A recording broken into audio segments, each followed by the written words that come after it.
നമസ്കാരം. മലയാളി വാർത്തയിലേക്ക് സ്വാഗതം. ഇറാൻ ആക്രമണത്തിൽ ഇപ്പോൾ ഗൾഫ് രാജ്യങ്ങൾ വിറങ്ങലിച്ചു നിൽക്കുന്ന കാഴ്ചയാണ് കാണാൻ സാധിക്കുന്നത്. ഇതുവരെയായിട്ടും ഇറാൻ ഗൾഫ് രാജ്യങ്ങൾക്ക് മേലുള്ള ആക്രമണം അവസാനിപ്പിക്കുന്നില്ല. ഓരോ ദിവസം കഴിയുന്തോറും അതിശക്തമായിട്ടുള്ള ആക്രമണമാണ് ഈ രാജ്യങ്ങളിലേക്ക് അഴിച്ചുവിടുന്നത്. എന്നാൽ പരമാവധി ഈ ഗൾഫ് രാജ്യങ്ങൾ തങ്ങളാൽ സാധിക്കുന്ന തരത്തിലുള്ള പ്രതിരോധവും ഏർപ്പെടുത്തുന്നുണ്ട്. ഇപ്പോൾ ഇറാൻ ആക്രമണത്തിൽ സൗദി അറേബ്യയിലും കുവൈറ്റിലും യുഎയിലുമായി 5 പേർ കൊല്ലപ്പെട്ടു എന്നുള്ള വാർത്തയാണ് പുറത്തുവരുന്നത്. സൗദിയിലെ അൽ ഗർജ് പട്ടണത്തിൽ മിസൈൽ ഭാഗം വീണ് 2 പേർ മരിച്ചു.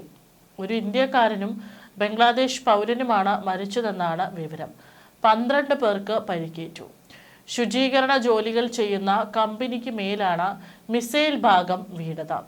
അൽ ഗർജിലെ റഡാർ സംവിധാനം ലക്ഷ്യമിട്ടായിരുന്നു ആക്രമണം. കുവൈറ്റിൽ 2 സുരക്ഷാ ഉദ്യോഗസ്ഥരും ദുബായിൽ കാറിന് മുകളിൽ മിസൈൽ ഭാഗങ്ങൾ പതിച്ച് പാകിസ്ഥാൻ സ്വദേശിയായ ഡ്രൈവറുമാണ് മരിച്ചത്. ബഹ്റൈനിലെ കുടിവെള്ള ശുദ്ധീകരണ പ്ലാന്റിന് നേരെയും ആക്രമണമുണ്ടായത് ഗൾഫ് മേഖലയിൽ ആശങ്ക പരത്തിയിരിക്കുകയാണ്. സിവിൽ ഡിഫൻസ് വക്താവ് നൽകുന്ന വിവരമനുസരിച്ച് ഞായറാഴ്ച, അതായത് മാർച്ച് 8-നാണ് സംഭവം നടന്നത്. വിവരം ലഭിച്ച ഉടൻ തന്നെ സിവിൽ ഡിഫൻസ് സംഘം സ്ഥലത്തെത്തി രക്ഷാപ്രവർത്തനം ആരംഭിച്ചു. മിസൈൽ ആക്രമണത്തിൽ കെട്ടിടങ്ങൾക്കും മറ്റു വസ്തുവകകൾക്കും കാര്യമായ നാശനഷ്ടങ്ങൾ സംഭവിച്ചിട്ടുണ്ട്. ജനവാസ മേഖലകളെയും സിവിലിയൻ കേന്ദ്രങ്ങളെയും ലക്ഷ്യമിട്ടുള്ള ഇത്തരം ആക്രമണങ്ങൾ അന്താരാഷ്ട്ര മാനുഷിക നിയമങ്ങളുടെ ലംഘനമാണെന്ന് സിവിൽ ഡിഫൻസ് വക്താവ് പറഞ്ഞു. സംഭവത്തിൽ സ്വീകരിക്കേണ്ട നിയമപരമായ നടപടികൾ അധികൃതർ പൂർത്തിയാക്കി വരികയാണ്. 2ാം ആഴ്ചയും സംഘർഷഭരിതമായി തുടരുന്ന പശ്ചിമേഷ്യയിൽ ഇസ്രായേൽ US സഖ്യവും ഇറാനും തമ്മിലുള്ള ഏറ്റുമുട്ടൽ പുതിയ തലത്തിലേക്ക് കടന്നിരിക്കുന്നു. ഇറാന്റെയും ഗൾഫ് രാജ്യങ്ങളുടെയും ജീവനാഡിയായ സമുദ്രജല ശുദ്ധീകരണശാലകൾക്ക് നേരെ ആക്രമണം തിരിഞ്ഞു. ശനിയാഴ്ച കെഷം ദ്വീപിലെ ഇറാന്റെ സമുദ്രജല ശുദ്ധീകരണശാല ആക്രമിച്ച് US ആണ് ഇതിന് തുടക്കമിട്ടത്.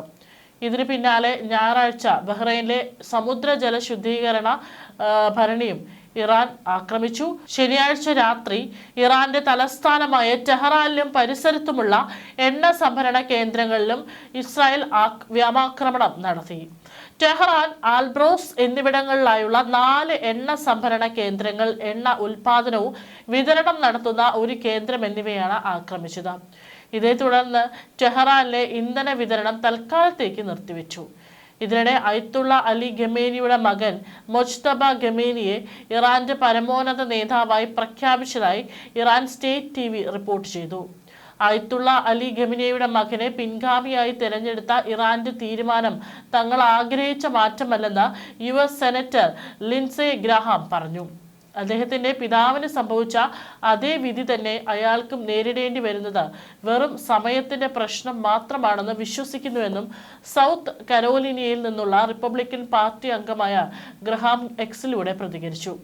ഗൾഫ് മേഖലയിൽ ഇറാൻ ആക്രമണം തുടരുന്നതിനിടയിൽ US പ്രസിഡന്റ് ഡൊണാൾഡ് ട്രംപുമായി ചർച്ച നടത്തി UAE president Sheikh Mohammed bin Zayed Al Nahyan Donald ട്രംപിനെ ഫോണിൽ വിളിച്ചാണ് ചർച്ച നടത്തിയത്. UAE മറ്റു രാജ്യങ്ങളെയും ലക്ഷ്യമിട്ട് ഇറാൻ നടത്തുന്ന തുടർച്ചയായ ആക്രമണങ്ങൾ ചർച്ചയായി. അതേസമയം സൗദിയിൽ നടന്ന ഇറാന്റെ ആക്രമണത്തിൽ ഒരു അമേരിക്കൻ സൈനികൻ കൂടി കൊല്ലപ്പെട്ടു. ഇതോടെ മരിച്ച മൊത്തം US സൈനികരുടെ എണ്ണം 7 അതിനിടെ കൊല്ലപ്പെട്ട പരമോന്നത നേതാവ് അയത്തുള്ള അലി ഖമേനിയുടെ മകൻ മുജ്തബ അലി ഖമേനിയെ ഇറാനിലെ പുതിയ പരമോന്നത നേതാവായി തിരഞ്ഞെടുത്തു.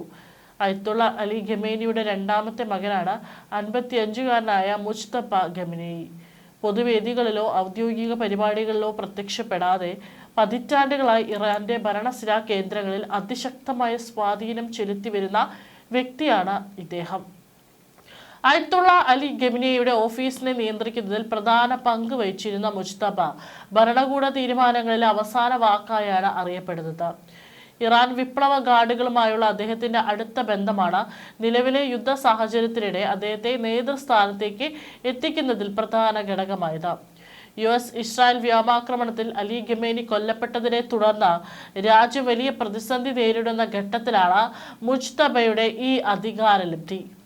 1979 വിപ്ലവത്തിന് ശേഷം ഇറാന്റെ പരമോന്നത പദവിയിൽ സംഭവിക്കുന്ന ആദ്യത്തെ കുടുംബ വാഴ്ച എന്ന നിലയിൽ ഈ നിയമനം രാജ്യത്തിനകത്തും പുറത്തും വലിയ ചർച്ചകൾക്ക് വഴിവെച്ചിട്ടുണ്ട്. പാരമ്പര്യമായി മുതിർന്ന മതപണ്ഡിതന്മാരെയാണ് ഈ സ്ഥാനത്തേക്ക് പരിഗണിക്കാറുള്ളത്. ഇറാന്റെ പുതിയ പരമോന്നത നേതാവിനെ അംഗീകരിക്കില്ലെന്നും അമേരിക്കയ്ക്ക് താല്പര്യമുള്ള ഒരാളാകണം പരമോന്നത നേതാവാകേണ്ടതെന്നും US പ്രസിഡന്റ് ഡൊണാൾഡ് ട്രംപ് നേരത്തെ പ്രതികരിച്ചിരുന്നു. എന്നാൽ തങ്ങളുടെ ആഭ്യന്തര കാര്യങ്ങളിൽ പുറത്തുനിന്നുള്ള ഇടപെടൽ വേണ്ടെന്നായിരുന്നു ഇറാൻ വിദേശകാര്യ മന്ത്രാലയത്തിന്റെ മറുപടി. അതേസമയം മേഖലയിൽ സംഘർഷം തുടരുകയാണ്. ഒരു അമേരിക്കൻ സൈനികൻ കൂടി കൊല്ലപ്പെട്ടതായി റിപ്പോർട്ടുകളുണ്ട്. ഇതോടെ കൊല്ലപ്പെട്ട അമേരിക്കൻ സൈനികരുടെ എണ്ണം 7 ഉയർന്നു. ഇറാൻ മുൻ പ്രസിഡന്റ് മഹ്മൂദ് അഹമ്മദി നജാദിന് നേരെ വധശ്രമം നടന്നതായും അദ്ദേഹം സുരക്ഷിതനാണെന്നും ഇറാനിൽ നിന്ന് റിപ്പോർട്ടുകൾ പുറത്തു വരുന്നുണ്ട്. പശ്ചിമേഷ്യൻ മേഖലയിലെ യുദ്ധത്തിന്റെ ഗതി നിർണ്ണയിക്കുന്നതിൽ മുജ്തബയുടെ നേതൃത്വം ചെലുത്തുന്ന സ്വാധീനം എന്തായിരിക്കുമെന്നാണ് ഇനി ലോകരാഷ്ട്രങ്ങൾ ഉറ്റുനോക്കുന്നത്. കൊല്ലപ്പെട്ട മുൻ ഇറാൻ പരമാധികാരി അയത്തുള്ള അലി ഖമീനിയുടെ മകനും നിയുക്ത ഇറാൻ പരമാധികാരിയുമായ മുജ്തബ ഖമീനിക്ക് പടിഞ്ഞാറൻ ലണ്ടനിൽ ഇസ്രായേൽ എംബസിക്ക് മുന്നിലായി 2 ആഡംബര അപ്പാർട്ട്മെന്റുകൾ സ്വന്തമായി ഉണ്ടെന്ന റിപ്പോർട്ട് പുറത്തു വന്നിരുന്നു. ഇത് ബ്രിട്ടീഷ് തലസ്ഥാനത്ത് പുതിയ സുരക്ഷാ ആശങ്കയ്ക്ക് വഴി തെളിയിച്ചിരിക്കുകയാണ്. തന്റെ സഹായികളുടെ പേരിലാണ് വില കൂടിയ കെൻസിംഗ്ടൺ അപ്പാർട്ട്മെന്റുകൾ മുജ്തബ ഖമീനി സ്വന്തമാക്കിയിരിക്കുന്നത് എന്നാണ് റിപ്പോർട്ടുകളിൽ പറയുന്നത്. കെൻസിംഗ്ടൺ കൊട്ടാരത്തിനടുത്തുള്ള കെട്ടിടത്തിലെ 6ാം നിലയിലും 7ാം നിലയിലുമാണ് ഈ അപ്പാർട്ട്മെന്റുകൾ സ്ഥിതി ചെയ്യുന്നത്. ഇവയ്ക്ക് 50 മില്യൺ പൗണ്ടിലധികം വില വരുമെന്നാണ് കണക്കാക്കപ്പെടുന്നത്. ലണ്ടനിൽ ഏറ്റവും കൂടുതൽ സുരക്ഷാ സന്നാഹങ്ങളുള്ള ഇസ്രായേൽ എംബസി സ്ഥിതി ചെയ്യുന്നതിന് അടുത്താണ് ഈ സൗധങ്ങൾ എന്നതാണ് ഇതിന്റെ പ്രാധാന്യം വർദ്ധിപ്പിക്കുന്നത്. കെട്ടിടത്തിന്റെ താഴെ നിലയിൽ ജോലിക്കാർക്കായുള്ള ക്വാർട്ടേഴ്സുമുണ്ട്. 1 വർഷം നീണ്ടുനിന്ന അന്വേഷണത്തിനൊടുവിൽ ബ്ലൂംബർഗാണ് ഈ വിവരം പുറത്തുവിട്ടിരിക്കുന്നത്. 2014 മുതൽ ഖമീനിക്ക് ഈ അപ്പാർട്ട്മെന്റുകൾ സ്വന്തമാണെന്നാണ് അവർ പുറത്തുവിടുന്ന വിവരം. ഇതുകൂടാതെ മറ്റു പല കെട്ടിടങ്ങളും ബ്രിട്ടനിൽ ഖമീനിക്ക് സ്വന്തമായി ഉണ്ടെന്നും റിപ്പോർട്ടിൽ പറയുന്നുണ്ട്. ഏതായാലും പുതിയ ഭരണാധികാരി പരമോന്നത നേതാവായിട്ട് അയത്തുള്ള അലി ഖമീനിയുടെ മകൻ വരുമ്പോൾ ഏതൊക്കെ തരത്തിലുള്ള മാറ്റങ്ങളാണ് ഇനി ഇറാനിൽ സംഭവിക്കാൻ പോകുന്നത്?